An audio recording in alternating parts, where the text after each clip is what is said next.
Tonight, a high-profile legal battle in Willacy County is holding up the judicial process. One man traveled from Indiana to be in court today, and he says he can't settle his 3-year-old case. Becky Medellin has the story. Becky. Dozens of cases were supposed to be in court this morning, but the judge was a no-show, and it's because of those indictments handed down last week against the judge, Senator Eddie Lucio, and the Vice President of the U.S., among others. Judge Migdalia Lopez won't be in court for the rest of the week. This is Lopez in court months ago, but Monday morning she wasn't on the bench. To our surprise, nobody told us anything. So, you know, the 20-some lawyers outside were basically asking what's going on. I said, I don't know. Prosecutor Juan Guerra says Lopez canceled at the last minute without letting attorneys know. Lopez was supposed to hear all 40 of these cases. They're now postponed. They include this case, possession of marijuana. The defendant in this case, Dorvin Kinter.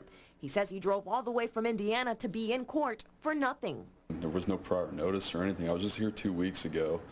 It costs a lot of money to come down here, you know what I mean? I travel all the way from Indiana, and I show up here today and find out it's canceled. We talked with Judge Lopez's attorneys. They tell us she doesn't feel right hearing Guerra's cases. It was his grand jury that indicted the judge last week, and he's the prosecutor on her case. One of Lopez's lawyers says the judge saw, quote, no need to create any more problems, end quote.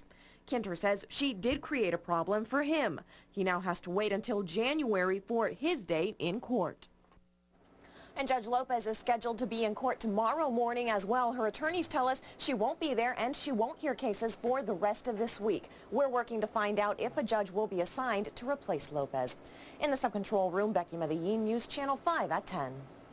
All right, well, some developments tonight in those indictments against Migdalia Lopez, Vice President Dick Cheney, and other public officials. I'm going to show you some video now of last week's court hearing on those indictments. Another hearing will be held Monday, December 1st to decide which judge will preside over the cases.